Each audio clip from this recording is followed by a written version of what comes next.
Et il y a quelques semaines, j'ai fait une vidéo sur le business à l'exportation, notamment vers la Chine. À la suite de ça, beaucoup de personnes m'ont demandé comment exporter, comment faire, etc.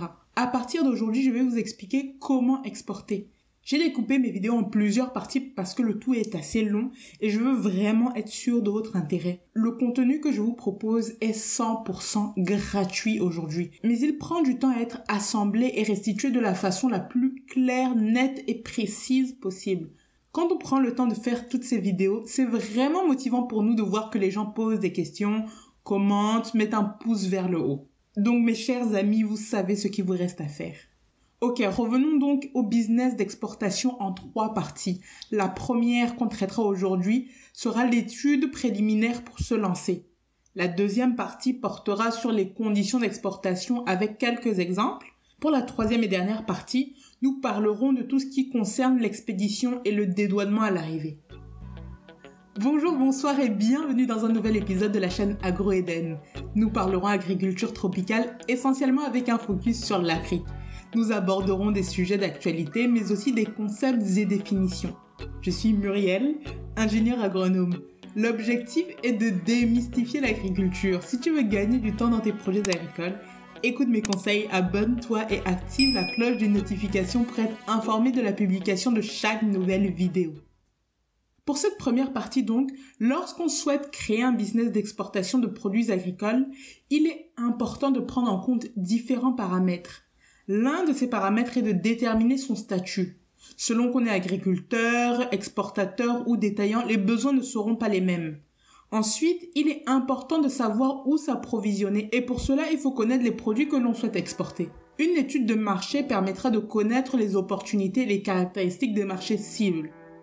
La connaissance des besoins de la cible permettra également d'affiner la stratégie. Enfin, il est important aussi d'avoir en tête toutes les règles et la réglementation douanière pour chaque marché, ainsi que le budget nécessaire pour la mise en place de votre projet. On débute donc avec la détermination du statut.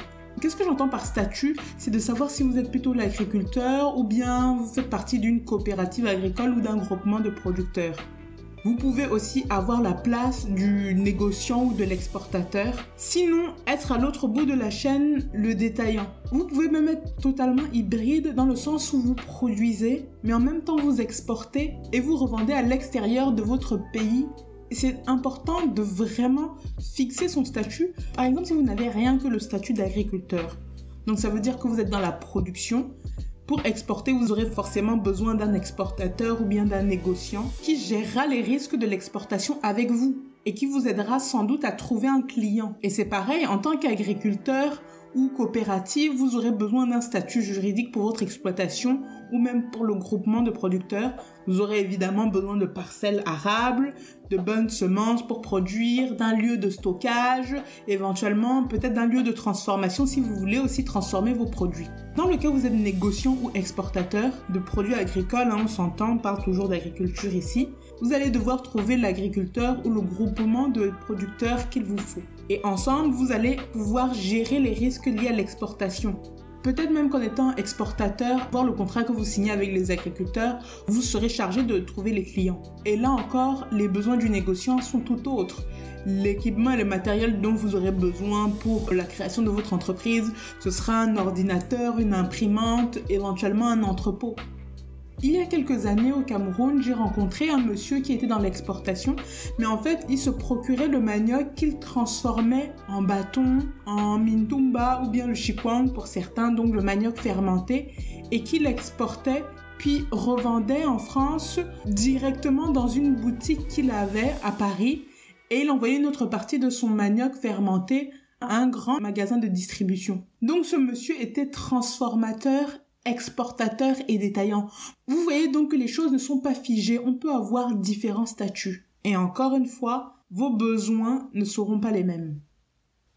La deuxième étape, évidemment cruciale, c'est de savoir où s'approvisionner. Typiquement, l'exportateur va se demander, est-ce que je vais chercher des produits alimentaires? Quels sont-ils? Café, thé, fruits, épices, céréales, bref. Et pour cela, il va falloir regarder un petit peu les statistiques commerciales, les statistiques d'importation. La troisième étape, c'est faire une étude de marché pour identifier sa demande.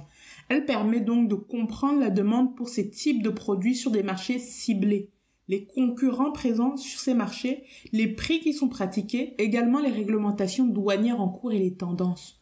L'étude de marché pourrait aussi vous aider à identifier vos opportunités pour élaborer une stratégie d'exportation tout à fait adaptée. Le quatrième point est de pouvoir déterminer sa cible ou bien ses clients et connaître les besoins de chacun.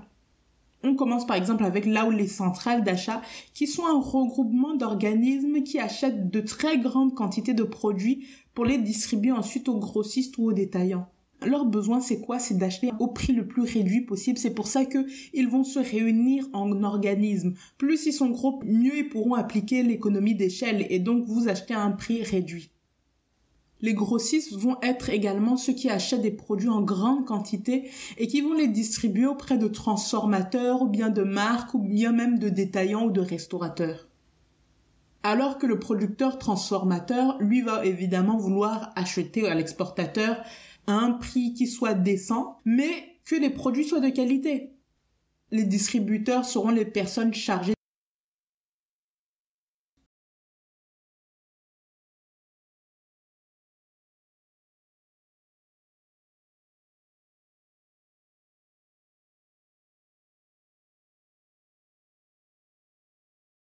et les détaillants sont évidemment ceux qui vendent les produits directement aux consommateurs finaux.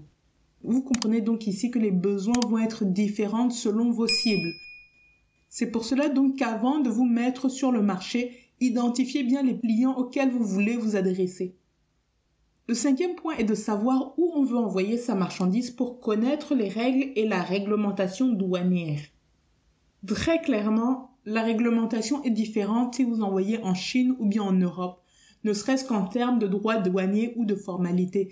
J'avais réalisé cette vidéo qui parlait justement du business à l'exportation, notamment Afrique-Chine. Et il s'avère que pour certains pays, les tarifs douaniers ont été réduits drastiquement pour favoriser les échanges. Le sixième point consiste à établir un réseau de contacts vous permettant de promouvoir vos produits et de trouver votre clientèle.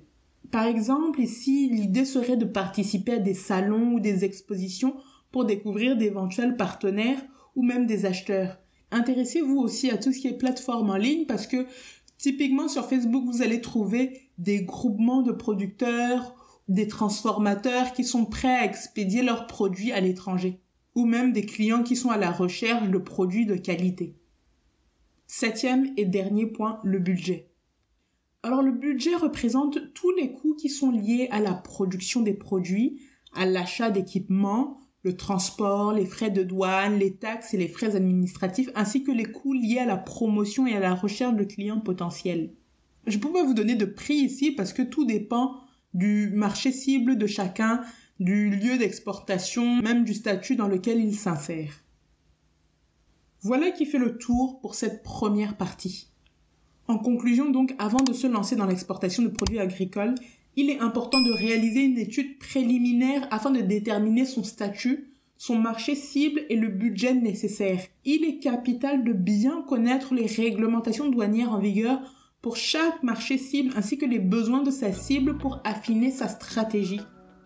Un réseau de contacts permet de promouvoir les produits et de trouver sa clientèle. L'exportation de produits agricoles est un marché porteur mais compétitif et qui nécessite une méthodologie adaptée pour réussir. La prochaine vidéo nous permettra d'aborder le deuxième volet qui correspond aux conditions d'exportation. Si vous avez déjà des questions, des commentaires, n'hésitez pas. En attendant, n'hésitez pas à me suivre sur Facebook, Instagram, Twitter, Spotify et YouTube pour ceux qui m'écoutent sur Spotify. Merci pour votre écoute. Prenez soin de vous.